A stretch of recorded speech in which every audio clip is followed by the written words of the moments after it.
Can I take off my belt? Take off your seatbelt. Slowly. Open the door. Keep your hands up. Stay away, facing away. Put the phone down. I have the right to hold the phone, sir. Put the phone down. I cannot do it. Put the phone down. Put the phone down. I can't do it. Put the phone down. I can't. Please, don't do this. I can't drop the phone. I can't. This is for my safety. I can't do it. I am sorry. I can't do it. I'm not gonna hurt you. Drop the phone.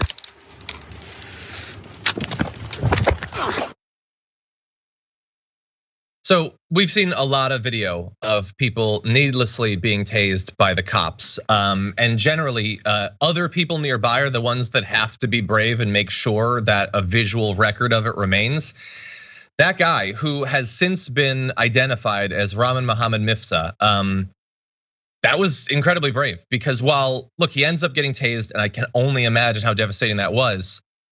Many people watching this probably thought, oh God, is this a video that ends with them killing him and just shooting him? And there is every reason in America to believe that that was how that video was going to end. But he held it, rightly believing that it would be necessary to defend himself, and held onto it literally as he was convulsing from being tased, Brett.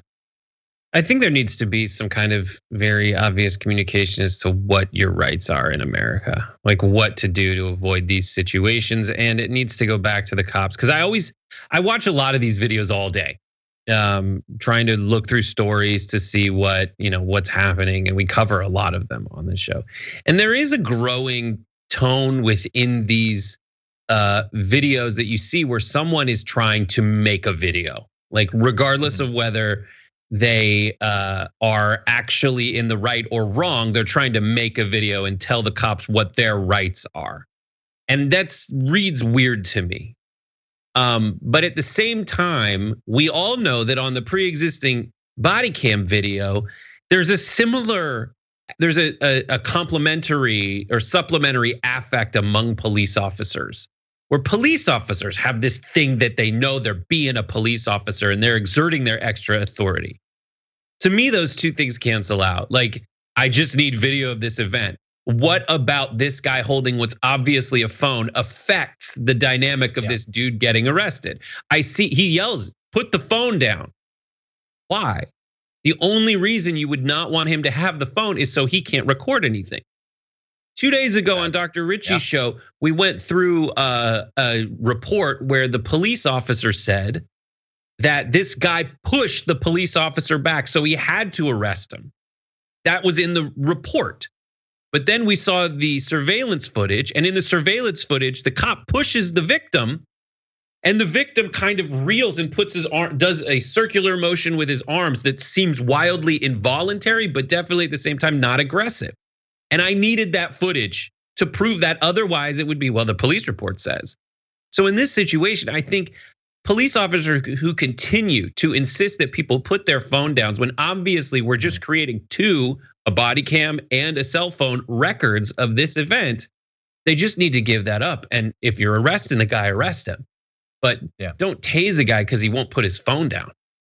Yeah, either specifically because he won't put his phone down because they're terrified of what they're about to do being filmed. Like, it could not be more clear. He as many people are saying, he identified that it was a phone. The cop did. He didn't say put it down, put whatever you're holding down. He said put the phone down. He knew that it was just a phone. He knew that it wasn't a physical risk to him, but he might have believed it could end up being a legal risk to him that video would exist. So not putting the phone down specifically, just not listening to the cop, not agreeing with the cop, not allowing the cop to lie about his rights. That's enough to potentially get you tased in America.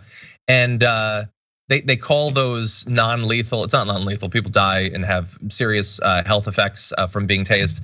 I think every bit of footage that we see convinces me that fewer and fewer cops should be able to be trusted with a device like that.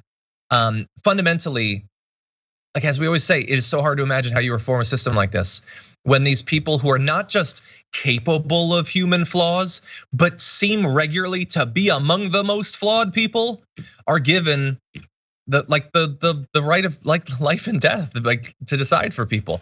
There was no reason, those cops were not scared.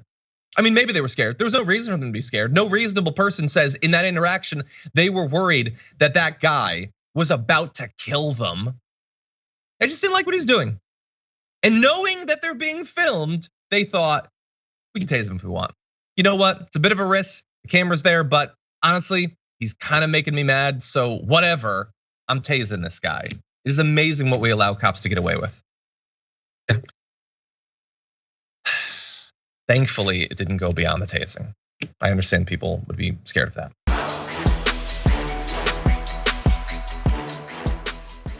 Check out the Damage Report podcast each day, wherever you get your podcasts, whether Pocket Casts or Stitcher or iTunes. You can join me as I give you the news and stories you want, with a range of co-hosts and interview guests jumping in on the fun each day. Again, that's the Damage Report, wherever you get your podcasts. And if you get them at iTunes, don't forget to rate and review. Sometimes I'll read them live on the show.